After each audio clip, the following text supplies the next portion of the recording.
बोलिए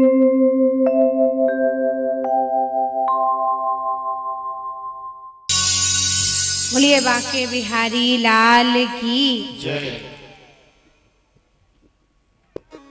भगवान श्री कृष्ण के सुंदर बाल चरित्रों का दर्शन हम कर रहे हैं। भगवान को नाम भी मिल गया है। अब धीरे धीरे प्रभु बड़े हो रहे हैं।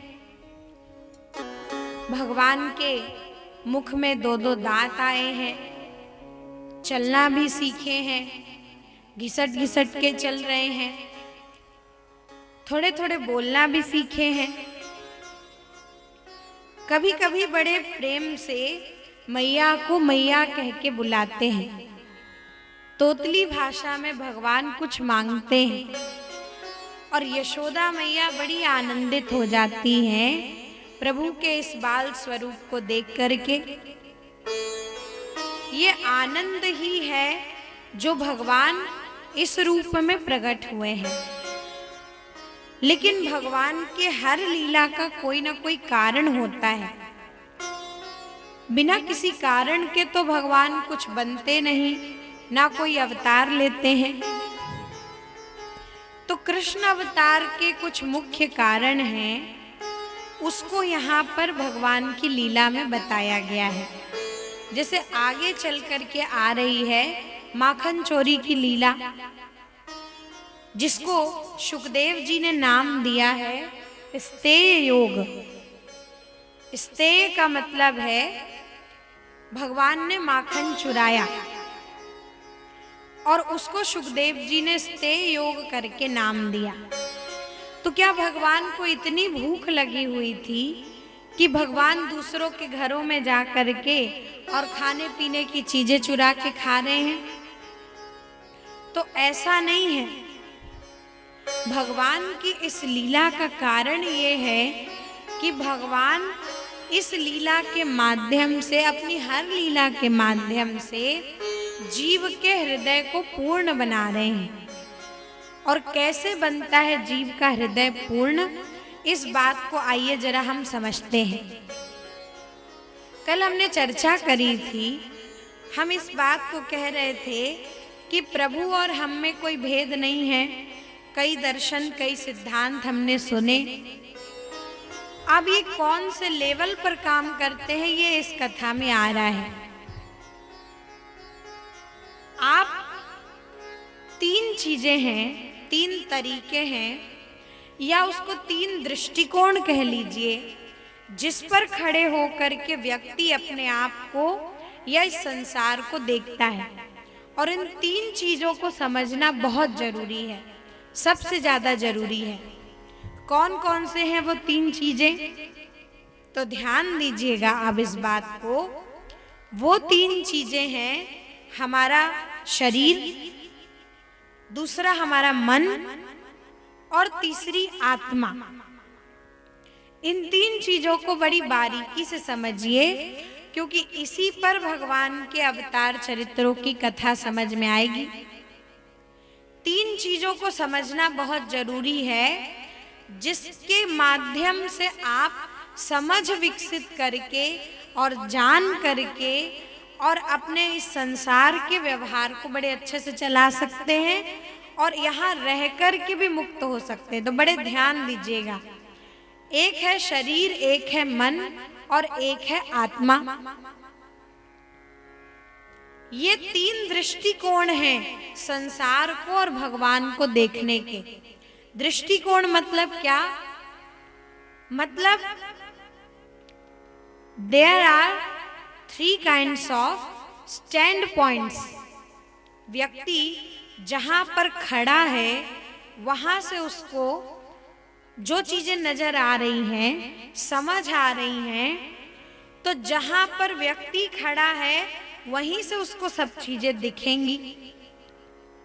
अब जैसे हम लोग, आप लोग बैठे हो, आप इधर की ओर देख रहे हो, आप सामने बैठे हो, आपको ये पूरा स्टेज नजर आ रहा है।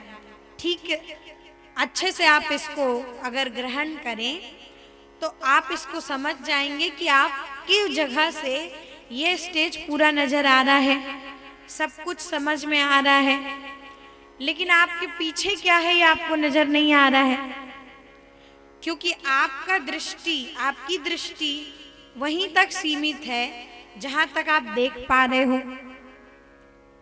हम यहाँ पर बैठे हैं, हमको आपसे कुछ ज्यादा बड़ी चीजें नजर आ रही, ज्यादा लोग नजर आ रहे हैं, कुछ ऊंचे में हैं तो अलग अलग जगह के अलग अलग दिशाओं की भी कुछ चीजें नजर आ रही हैं। तो क्योंकि हम यहाँ पर बैठे हैं हमको कुछ और नजर आ रहा है और दिख रहा है, लेकिन तब भी हम भी अपने पीछे क्या है ये नहीं देख पा रहे हैं। और यहाँ से जो कोई ऊपर उठ गया, मान लीजिए कोई प्लेन में बैठ के यात्रा कर रहा है, तो जब वो ऊपर उठेगा तो उसको ये जगह भी थोड़ी सी नजर आएगी और इस जगह के ऊपर और लोग नजर आएंगे। फिर जो लोग रॉकेट साइंस वाले हैं, जो लोग एरोस्पेस में जाके काम करते हैं, तो वो लोग इस धरती से भी ऊंचे उठ जाते हैं, तो उनको और भी चीजें, धरती कैसी है, गोल है, ये सब नजर आने लग जाएंगी। मतलब चीजें नहीं बदलती हैं, संसार में कोई और चीज नहीं बदलती है, बस हम जिस जगह से देखते हैं, जैसे स्थान से देखते हैं, हमको वैसी ही चीजें नजर आती हैं, उससे ज्यादा कुछ हमको नजर नहीं आता। इसलिए अपनी बुद्धि, अपना मन और अपना शरीर जो भी चीजें दिखाएगा तो उसी को पूर्ण मान के आचरण मत करिए। आप भगवान क्या है, आप क्या हो, अगर इस बात को समझना है तो आप इस बात को अच्छे से समझिए कि आप क्या हो। आप पूछोगे मैं क्या हूं, तो आप सीधे से इस बात को समझना कि मैं जो देख सकती हूं या मैं जो देख सकता हूं, मैं वो नहीं हूं, बस जो मुझे समझ में आता है वो मैं नहीं हूं, बस। बहुत सीधा सा सरल से, बड़ी आध्यात्मिक चर्चा है, इसको बड़े ध्यान से समझिएगा। जो मुझे नजर आता है और जिसको मैं मेरा कहता हूं वो मैं नहीं हूं। तो ठीक है, ये बात समझ में आ गई। तो अब शरीर के स्तर पर देखें तो आपको अपनी बॉडी नजर आती है ना, शरीर नजर आता है ना, तो इसका मतलब है कि आप शरीर नहीं हो। आपको अपना मन समझ में आता है ना कि मेरा मन आज ये चीज खाने का है, मेरा मन कर रहा है कि मैं ये काम करूं, तो मन भी समझ में आ रहा है ना, तो आप मन भी नहीं हो। और तीसरी जो चीज है, हायर लेवल की बात, वो है आत्मा।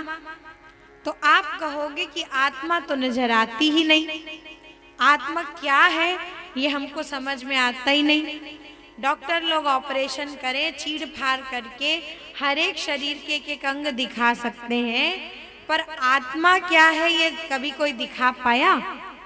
और जब वो शरीर में है तब भी आपको पता है कि वो है, और जब नहीं है तब भी पता है आपको कि नहीं है। अब ये डिब्बा है, अब किसी काम की नहीं है बॉडी, क्योंकि इसमें से तो आत्म तत्व निकल गया।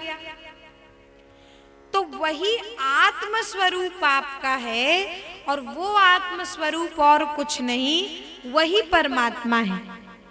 जो आप में है तब भी आपको पता चल रहा है, जब आप में नहीं है, इस शरीर को छोड़ के, आप में तो हमेशा रहेगा, पर इस शरीर को छोड़ के चले जाएगा तब भी आपको पता चल जाएगा।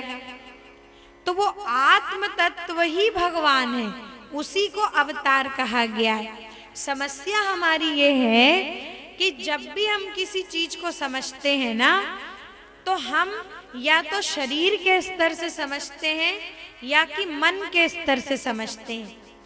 कथा में भी जो हमको चाहिए वो क्यों नहीं मिलता, क्योंकि या तो हम उसको शरीर के स्तर पर समझते हैं या मन के स्तर पर समझते हैं। इस बात को ऐसे समझिए कि आपके शरीर में कोई घाव हो गया है, तो क्या आप में घाव हुआ है क्या? वो तो घाव शरीर में हुआ है, लेकिन आपने इस शरीर को ही मैं मान रखा है, शरीर ही मैं हूं। तो आप क्या कह रहे हो कि मेरे को कष्ट हो रहा है, मेरे को कष्ट हो रहा है। आपको कोई कष्ट दे ही नहीं सकता, कष्ट तो शरीर को हो रहा है। लेकिन जब हम शरीर के दृष्टिकोण में फंसे हुए हैं तो हम उसी को सुख या दुख मान लेते हैं जो हमारे शरीर को अनुभव होता है। उसको जो लगा वही अच्छा लगा, वही सुख। कोई मिठाई खाई, शरीर को, जीवा को तो बड़ी अच्छी लग रही है, बाद में हम ये बात जानते हैं कि डायबिटीज है, अच्छी लग रही है, पर अच्छी है नहीं हमारे लिए ये मिठाई, पर फिर भी शरीर को अच्छा लग रहा है, जीवा को अच्छा लग रहा है, तो हमने उसी को सही मान लिया, उसी को सुख मान लिया और उसको दुख माना कि हम वो मिठाई नहीं खा पा रहे हैं। जबकि हम जानते हैं कि मिठाई नहीं खाएंगे तो ये शरीर जो है ठीक रहेगा। तो असली सुख तो वो है कि ठीक रखने के लिए जो करना पड़े वो करें, लेकिन हमको जो अच्छा लग रहा है शरीर से उसी को हम सुख या दुख मान लेते हैं। और ये जरूरी भी है संसार में बहुत। यहाँ पर भागवत का एक बड़ा अच्छा दर्शन आता है कि हम जो देख रहे हैं, जो सुन रहे हैं, वो सत्य है। अब जब भगवान प्रकट हुए, सत्य रूपी भगवान, तो सत्य को समझिए। जो देख रहे हैं, जो सुन रहे हैं, जो सत्य समझ रहे हैं, वो सत्य ही है। अगर आप शरीर के स्तर पर भी कुछ समझ रहे हो, वो भी सत्य है। पर सत्य भी 3 प्रकार के होते, भागवत का कथन है। 3 प्रकार के सत्य हैं। एक शरीर का सत्य है, एक मन का सत्य है और एक आत्मा का सत्य है।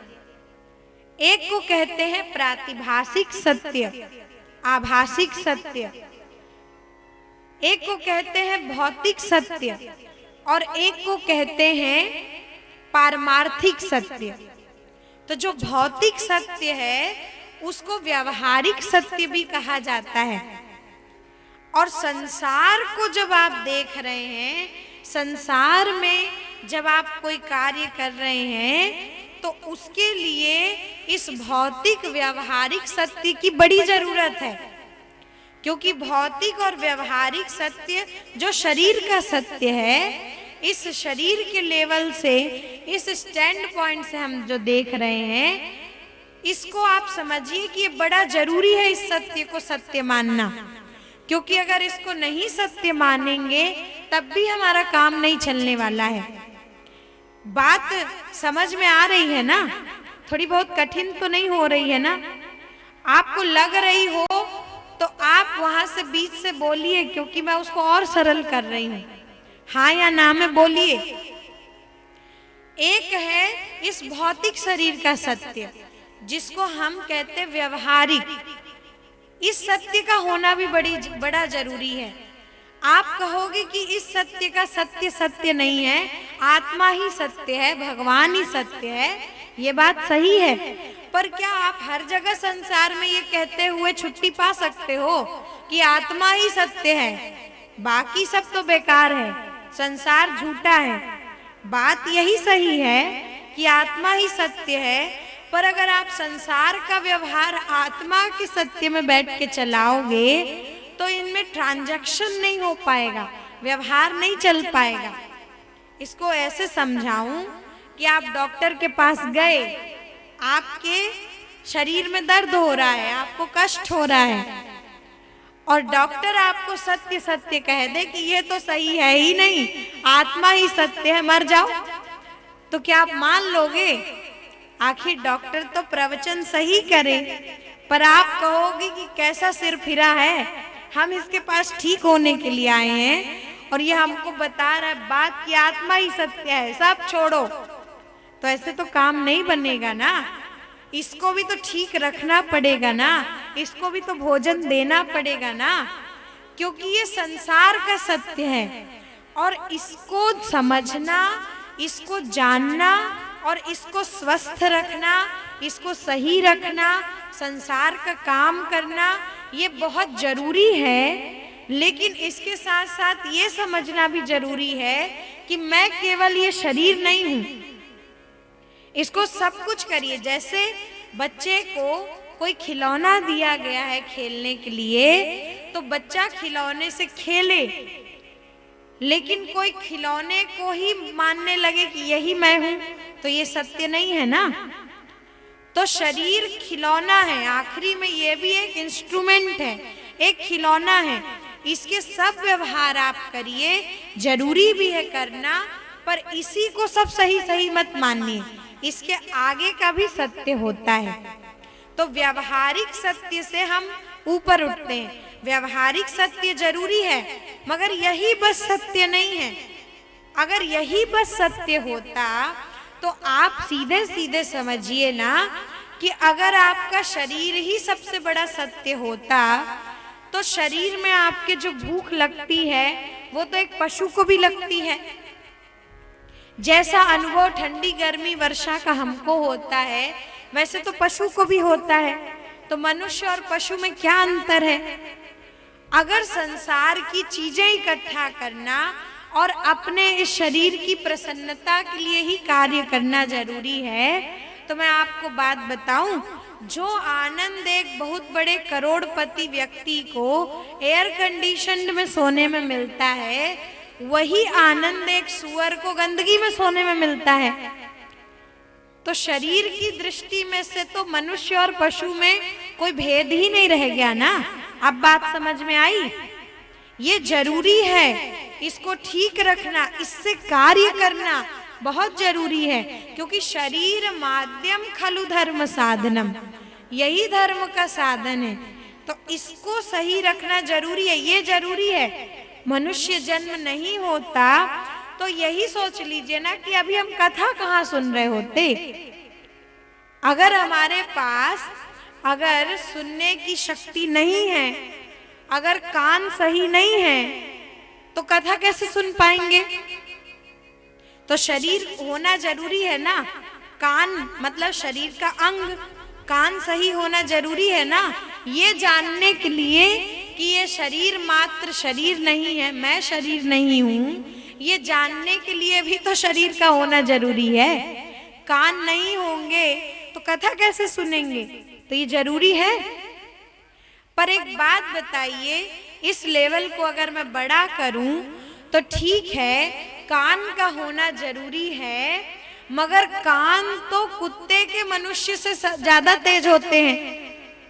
कान का होना जरूरी है, मगर कुत्ते के कान हमसे ज्यादा तेज हैं, पर उसको तो बैठा के नहीं कहते कि चल भाई तू कथा सुन, और वो तो नहीं सुनता, वो तो नहीं समझ सकता।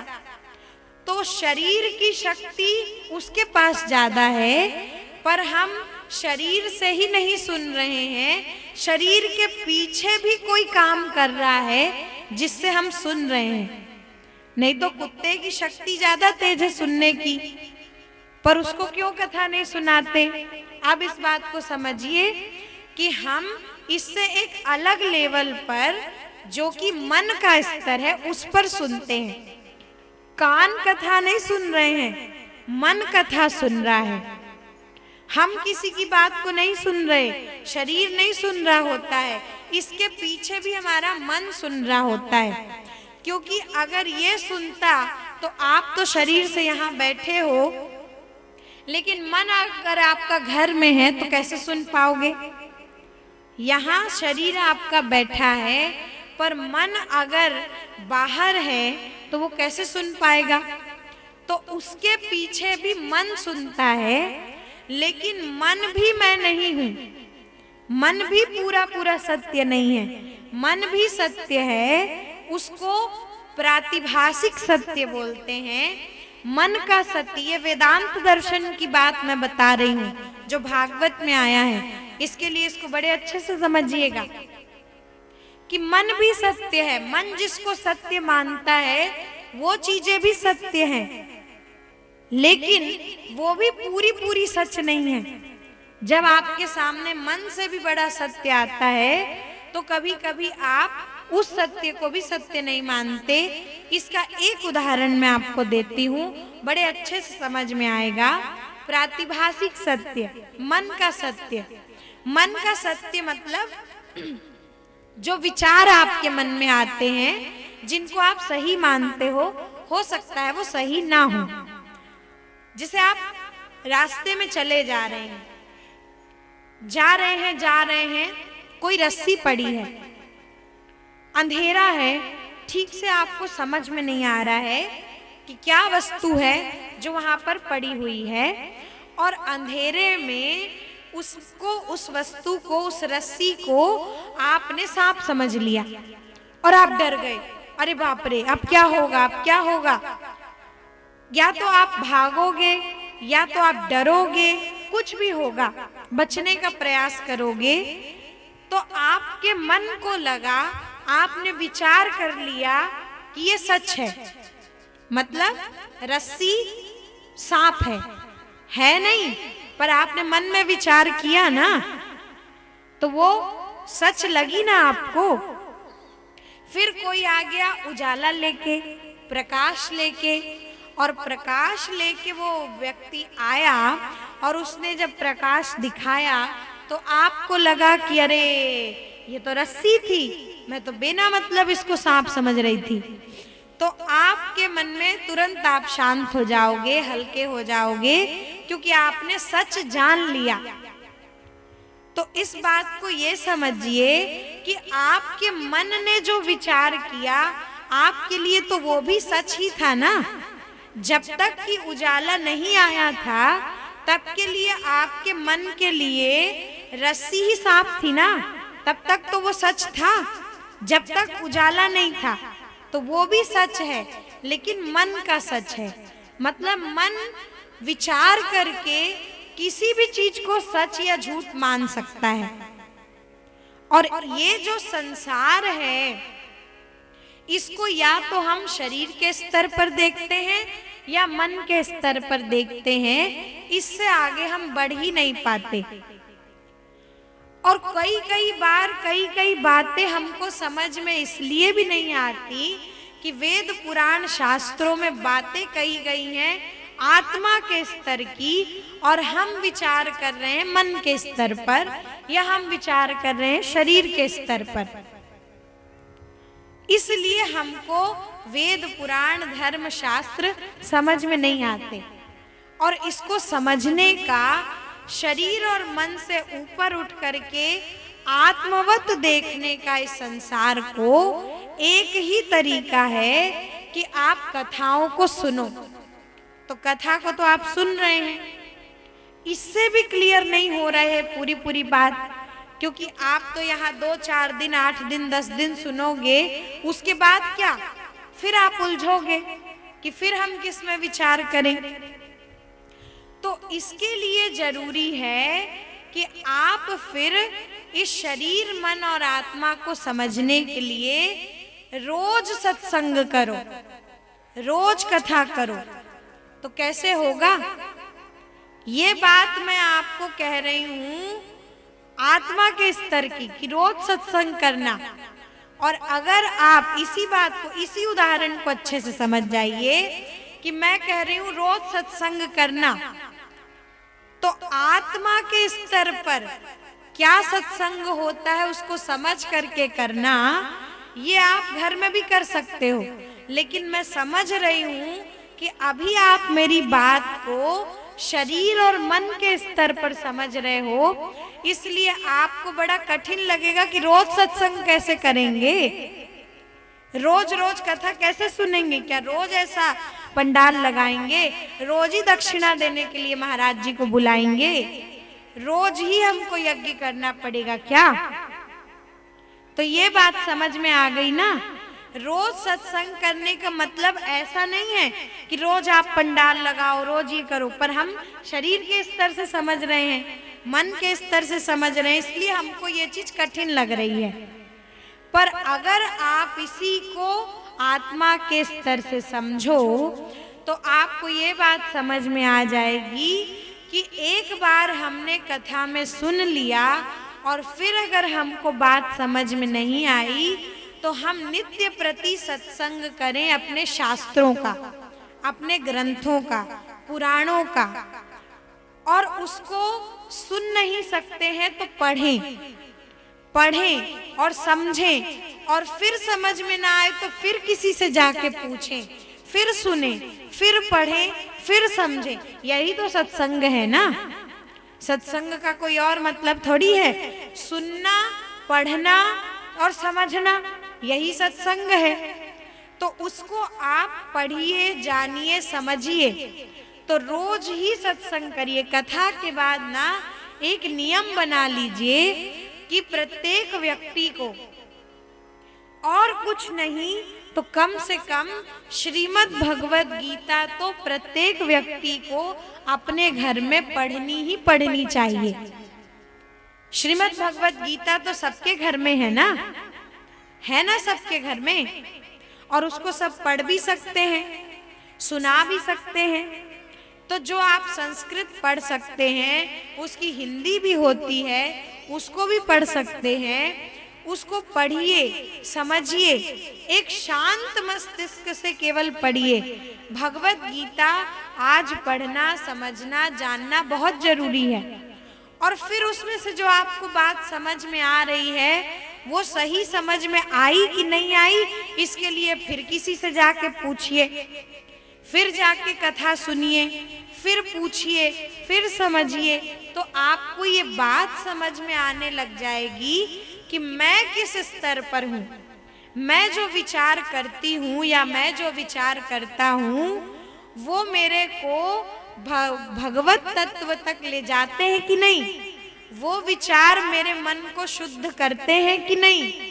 वो विचार मेरे को इस शरीर के स्तर से ऊपर उठाते हैं कि नहीं। और ये सब समझने के लिए केवल 1-2 दिन का समय, ये समय पर्याप्त नहीं है। अभी तो आपने इस बात को जाना है, इसके लिए जरूरी है कि आप अपने धर्म शास्त्रों का अध्ययन करें। और भगवत गीता का अध्ययन तो करना ही करना चाहिए। आप महंगे से महंगे स्कूलों में अपने बच्चों को डाल दें, अच्छी बात है, लेकिन उस स्कूलों में जा करके बढ़िया से बढ़िया कॉन्वेंट स्कूलों में भी जीविका की शिक्षा तो मिल सकती है, पर ये जीवन का शिक्षण जो माता पिता और अच्छे तरीके से, मेरे से भी अच्छे तरीके से अपने बच्चों को दे सकते हैं, वो बड़े पैसे खर्च करने से आपको नहीं मिल सकता। इसलिए धर्म शास्त्रों का अध्ययन प्रत्येक घर में होना ही चाहिए। एक व्यक्ति मिले, बड़ी अच्छी बात कहते थे। एक बड़ी पुरानी भगवत गीता रखी हुई थी, उसको लेकर के सबको दिखाते थे कि ये मेरे परदादा जी के जमाने की भगवत गीता है। रोज इसको प्रणाम करके काम पर जाते थे, खूब बिजनेस में तरक्की करी। फिर मेरे परदादा जी रोज इसको प्रणाम करके जाते थे, तो मेरे दादाजी देखा करते थे। फिर मेरे दादाजी भी इसको रोज प्रणाम करके जाते थे, तो बिजनेस में खूब तरक्की मिली। फिर उसके बाद मेरे पिताजी भी जाते थे, तो रोज प्रणाम करके जाते थे, तो उनको भी काम में खूब तरक्की मिली।